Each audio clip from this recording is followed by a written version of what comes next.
Hello po sa ating lahat. Nandito po tayo sa ating tanim na okra. At nagpapatubig po tayo dahil sobrang init po sa atin. At umuurong na ang kanyang mga bunga. Ayun, dahil sa matinding init. At marami pa namang bulaklak. Kaya marami pa itong magbibigay ng bunga. Kaya pinatubigan natin. No, ang variety pala nito ay smooth green ng S-West. Ayan, maganda na ang bunga. Oh. Hanggang mamatay po ito hanggang sa kauli-hulihan. Pag inalagaan natin ay mapakinabangan po natin ang ating okra. Basta kahit na mag-aabuno lang tayo dito ng every 10 days to 15 days, no? At kung maganda lang ang lupa, ayos na sa kanya. No, kaya may sakit na nga ito. May maraming insekto. Pero patuloy pa rin sa pagbubunga dahil sa tag-init nga, daming trips na umaatake. Pero ganyan, no, ang ganda ng bunga. No, pinatubigan natin kasi marami pa ring bulaklak. Sayang dahil nagmamahal po ngayon. Ang price po ngayon ng okra sa amin ay yung 80 pieces, ng 80 piraso. Ang 100, ang 100 piraso ay 80 pesos ang bili sa atin. Ayan, o, mga ganyan, no, mag-harvest naman tayo. At ang harvest po natin dito ay nasa 7 to 6,000 ang harvest natin. Every day po yan, no, dahil nasa 1.5 kilo po ito ang ating tanim, yung nabuhay. At tingnan mo naman, no, nasa isang sanga, sa isang puno ay ilan ang mapipitas natin, no? Mapipitas natin yan, no? 1, 2, 3, 4, 5, no, hanggang dito may ano din. Kaya marami pong magbibigay ng bunga itong smooth green, no? Halos lahat ng puno ay maraming sanga. Kaya marami ating napipitas. No, simula sa pagtanim hanggang unang pitas at hanggang ngayon ay ang pitas po natin ay nasa 125,000 pieces. No? Ang dami na po ng napitas natin. Ayan, hanggang po doon yan. At madaling alagaan, maganda talaga, money maker talaga itong ano, no? Itong okra. Yun, nagkalugi-lugi na kami doon sa ating talong dahil sa tag-init at malakas ang hangin, habagat, grabe. Pero itong okra ay salamat sa Panginoon dahil nakabawi naman po tayo rito, no? Kahit papano may pangsahod tayo, pangkain. Dahil araw-araw po nagbibigay ng kita sa atin. Ayun, kita mo yan, oh. Yan, 3 yan sa isang sanga, oh. Yan, pwede na yan, oh. Lady finger na yan, oh. Ang ganda. Ayan. Kaya nagpatubig tayo para marami pa kasing bulaklak na gihinayang tayo. Ayan, oh. Sa isang bunga yan, oh. Sa isang sanga marami pong maipitas. 3, 4 mapipitas mo. Tapos yung maliit pa, yun, yung mga ganito, bukas na naman yan. Ayan, kaya araw-araw tayo hindi natin pinapalaki masyado kasi advantage po natin dito sa ating lugar ay per piraso po, hindi naman per kilo ito. No, sa ibang lugar yung tinda nila ay per kilo. Sa atin naman po ay per piraso. At ang gustong-gusto po nila yung mga ganito lang kalaki, oh, yan, oh. Natanggal na namin yan, maliit lang yan. Pero piso per piraso po yan. Kung 80 pesos per 100 pieces, no, ang ating price po yan, no, 80 cents. No, piraso nito 80 cents ang bili sa atin. No, pakaganda po, no. At money maker talaga siya, no. Nang bibigay ng nakita sa ating pang-araw-araw. Ayan po. Ayan, no. Dami pong mapipitas. No, siguro nasa 7,000 to 7,500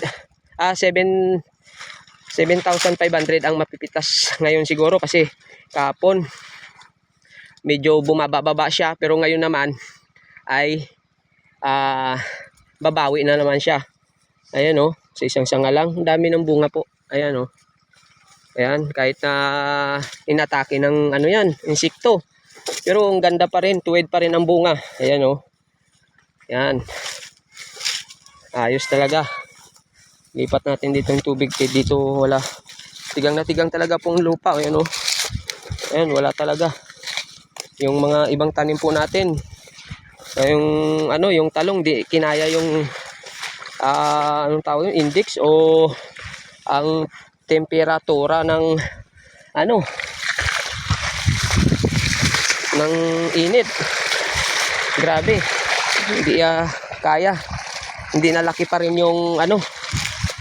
Hindi nalaki ang bunga. Walang presyo tuloy yung bunga ng ano natin. Yung ating talong. Kaya ayos lang.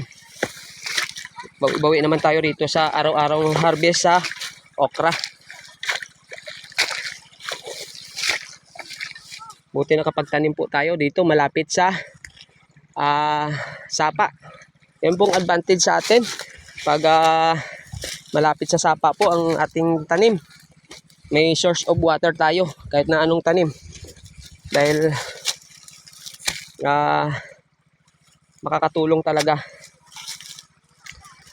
Ayun po, salamat po sa inyo. Kasi ano tayo, kanal tayo diyan para diyan dumaan yung tubig. Para ang lahat ay matubigan. Ayun, ang ganda talaga. Ayan. 80 cents, no? Maraming mapipitas na 80 cents. 80 centavos. Ayan, oh. Ayan, oh. Dami po. May edad-edad na po ito. Ang ating, may edad na po siya. Pero, ayan, oh. Yung na tumigil na siya dahil doon naman siya sa mga sanga niya na munga.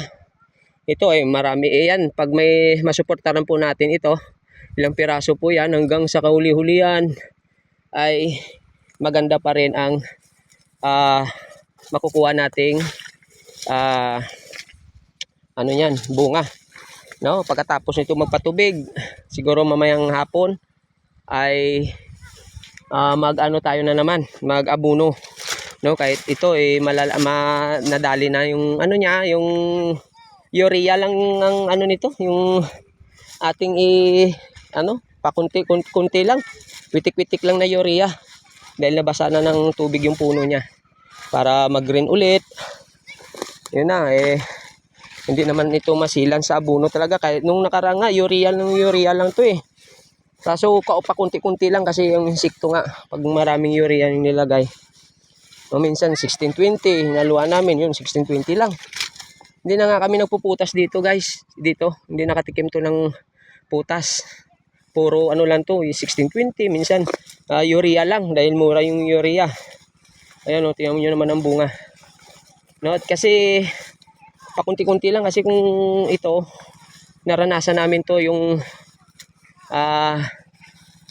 yung sobrang taba. Hindi namumunga pero itang ganito payat, tapos siya, medyo payat siya. Ang katawan niya hindi medyo mataba, hindi madahon, pero yung bunga niya tingnan nyo yan. Pag hindi madahon, puro bunga yan. Ayan, oh. Marami kang mapipitas talaga. Yan, napitasan na yan kahapon pero mahaba naman kasi natin. Napatubigan na natin kahapon pa dito. Ayan, oh, ganda talaga. Yan po, salamat po sa inyo. Please subscribe naman po sa ating YouTube channel. Salamat po sa inyo. Happy farming lang po, laban lang po. Tanim lang tayo ng tanim. Babawi din tayo. Iba-ibang tanim na tanim natin, katulad nito, okra, nagtanim kami. Di nakabawi kami rito. Kung di kami nagtanim ng puro talong lang, lagot na sana lahat ng puhunan natin. Pero dito nakabawi-bawi tayo. Kasi everyday may pangkain tayo, pangbayad sa tao. Ayan po, salamat po sa inyo. Nawa ingatan tayo ng ating Panginoon. Happy farming, laban lang.